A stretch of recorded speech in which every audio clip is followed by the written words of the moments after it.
মণিমালাস ব্লগে তোমাদের স্বাগত আর অনেক ভালোবাসা। আজকে আবারও একটা ব্লগ ভিডিও নিয়ে তোমাদের সামনে চলে আসলাম। আজকের ভিডিওটা 1 মাস আগের ভিডিও, সেটা তোমাদের সামনে নিয়ে আসলাম। রোজই ভাবি আনবো করে আর আনাই হচ্ছে না। তো যাই হোক, আজকে একটা দেখো তোমরা রেসিপি ভিডিও দেখতে পাচ্ছ, তবে এই রেসিপি ভিডিওটা কিন্তু একটা পারপাসের জন্যই আমি করেছিলাম। হ্যাঁ, আমার বরের জন্মদিন ছিল আর সেই উপলক্ষে বাড়িতে ছেলের আবদারে বানিয়ে ফেলেছিলাম একটা নিরামিষ কেক। কারণ বাইরের কেকটা তো দিতে পারবো না, যেহেতু আমাদের শ্রাবণ মাস চলছিল, আর সেই কারণেই কিন্তু বাড়িতে বানিয়ে ফেললাম।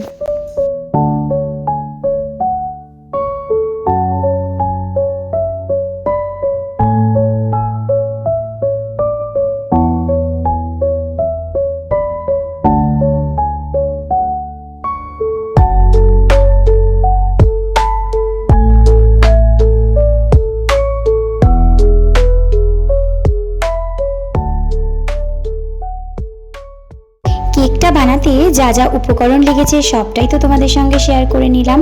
বাড়িতে ছোট বাচ্চা থাকলে বাজার চলতি কেক না দিয়ে এরকম বাড়িতে বিস্কুট দিয়ে কেক বানিয়ে নিলে কিন্তু বাচ্চারা খুব খুশি হয় এবং সেটা কিন্তু খুব স্বাস্থ্যকরও হয়।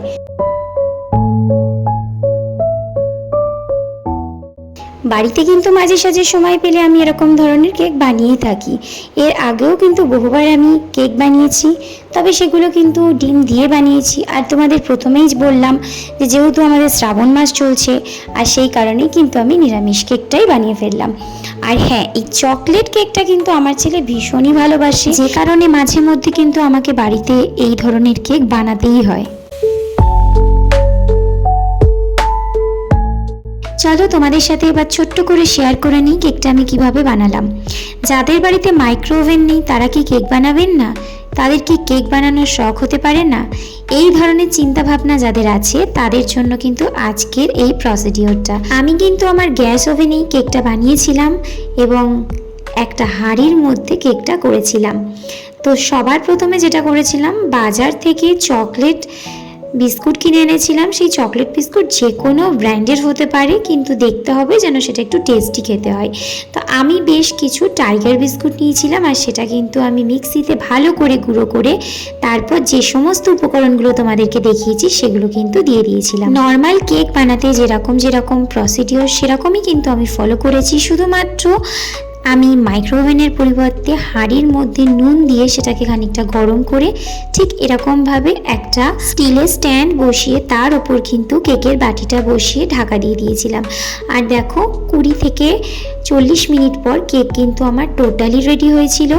আর এই দেখো তোমাদের পুরোটাই দেখাচ্ছি। তারপর গার্নিশিং করতে যেগুলো লাগে সেগুলো তো দিয়েইছিলাম। তোমাদের বলে রাখি, তোমরা কিন্তু নুনের পরিবর্তে বালি দিয়েও করতে পারো, অর্থাৎ নুনের পরিবর্তে বালিটা ছড়িয়ে তার ওপর কিন্তু স্ট্যান্ড বসিয়ে ঠিক এরকমভাবেই কিন্তু কেকের বাটিটা বসাতে পারো। এতেও কিন্তু কেকটা খুব সুন্দরভাবে হবে। যেহেতু আমার কাছে বালিটা অ্যাভেলেবেল ছিল না, নুনটাই ছিল, সেই কারণে কিন্তু আমি নুন দিয়েই করেছিলাম। আর আমার তোজবাবু কিন্তু আমাকে সাজাতে হেল্প করে দিয়েছিল, অর্থাৎ কিভাবে গার্নিশিং করবো কিন্তু আমাকে হেল্প করে দিয়েছে। ফাইনালি কিন্তু কেকটা আমার রেডি হয়ে গেছে। এইবার ছিল সারপ্রাইজের পালা, কারণ ওর বাবা একটুও জানতো না যে কেক বানানো হচ্ছে কিংবা কেক কাটা হবে। সবটাই ছিল একদম আমার আর ছেলের শাশুড়ি মায়ের পুরোটাই সিক্রেট। তো যাই হোক, দেখো কেকটা কিন্তু দেখতে ঠিক এরকম হয়েছিল। তো আজকের ভিডিওটা এই পর্যন্তই থাকলো। যদি ভালো লাগে অবশ্যই লাইক কমেন্ট শেয়ার করে দিও। যারা আমার চ্যানেলের এখনও সদস্য হয়ে উঠতে পারোনি অবশ্যই চ্যানেলটাকে সাবস্ক্রাইব করে পাশে থাকা বেল আইকনটা কিন্তু প্রেস করতে একদম ভুলো না। আবার নতুন কোনো রেসিপি ভিডিও নিয়ে এবং ব্লগ ভিডিও নিয়ে অবশ্যই চলে আসবো। আজকের ভিডিওটা এই পর্যন্তই থাকলো। সবাইকে টাটা।